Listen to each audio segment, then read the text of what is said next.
Welcome back, everyone, to episode 2 of our podcast on cross-cultural and global communication.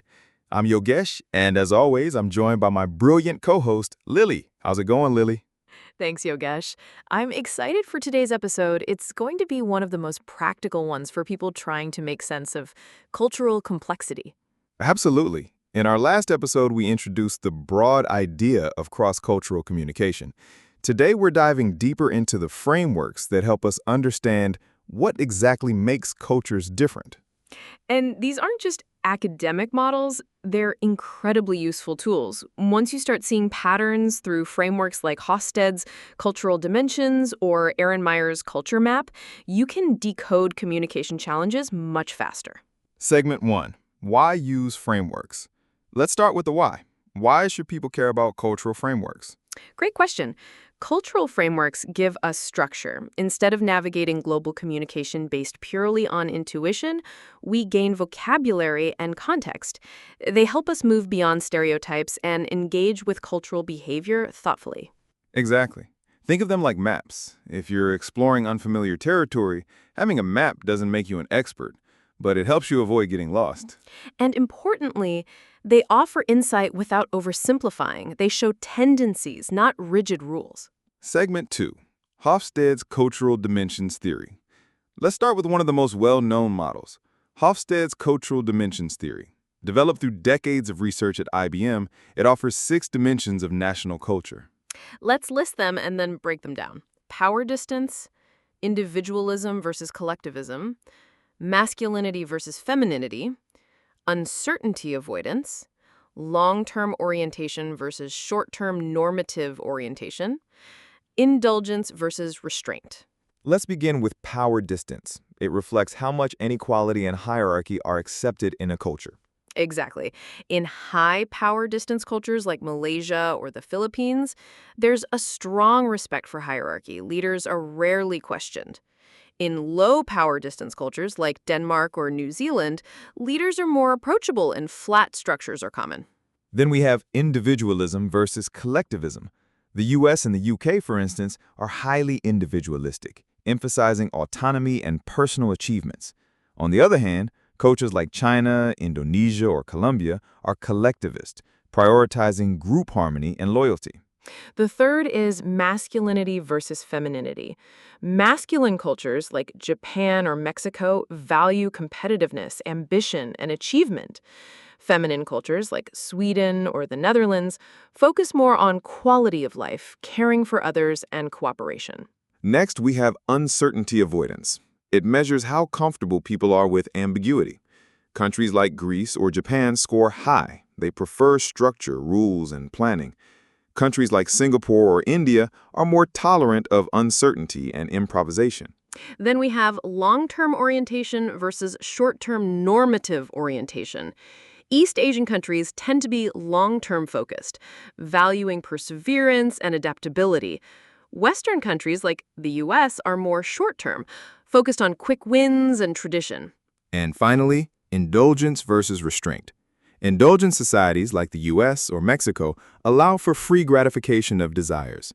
Restrained societies like Russia or Egypt value strict social norms and control. These 6 dimensions offer a macro view, great for comparing general tendencies between nations. Segment 3. Aaron Meyer's Culture Map. Another framework I love, especially for business settings, is the Culture Map by Aaron Meyer. It's super practical for global teams. Yes, Meyer outlines 8 behavior scales: communicating, low context versus high context; evaluating, direct negative feedback versus indirect negative feedback; persuading, principles first versus applications first; leading, egalitarian versus hierarchical; deciding, consensual versus top-down; trusting, task-based versus relationship-based; disagreeing, confrontational versus avoids confrontation; scheduling, linear versus flexible time. And let's give a couple of examples to make this real. Say you're giving feedback in a multicultural team. In the Netherlands, people give feedback directly, even if it's critical.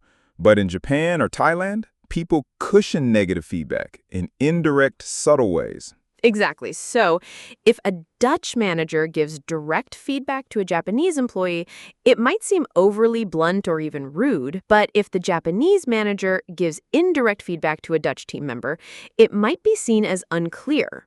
Another common one is leading. In Scandinavian countries, leaders act more like facilitators. In countries like India or Nigeria, leadership is often more directive and status-based. And then there's trusting. Americans tend to trust through tasks. If we work well together, I trust you. In China or Brazil, trust comes through relationships, shared meals, shared stories. Myers' framework is brilliant because it helps people adjust their behavior when working across borders. You don't have to change who you are, but you do have to flex your style. Segment 4.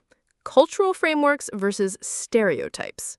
It's important to emphasize these frameworks describe cultural tendencies, not fixed traits. They're not tools to judge or stereotype. Right. Not all Germans are punctual. Not all Brazilians are relaxed. But if you're managing a German-Brazilian project, these tendencies can help you plan your approach. Exactly. They're starting points for deeper exploration, not boxes to trap people in. Segment 5. Personal Stories and Reflections. I remember using Aaron Myers' framework when I coached a global product team with members from the US, Japan, and Israel. The Israeli team was highly confrontational. Debates were open and spirited. The Japanese team avoided direct confrontation completely.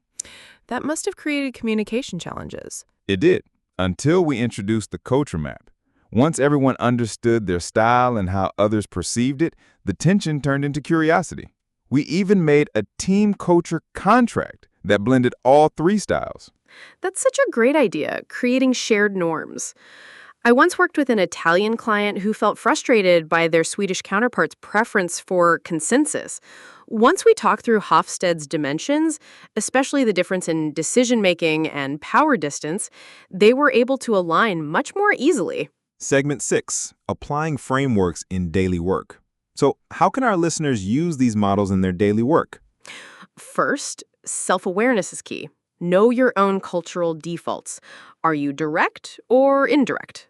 Egalitarian or hierarchical? Once you understand yourself, you can better understand others. Second, study the cultures you interact with most. Read, ask questions, attend training, develop a cultural curiosity. And third, observe patterns in behavior. Are meetings consensus-driven or leader-led?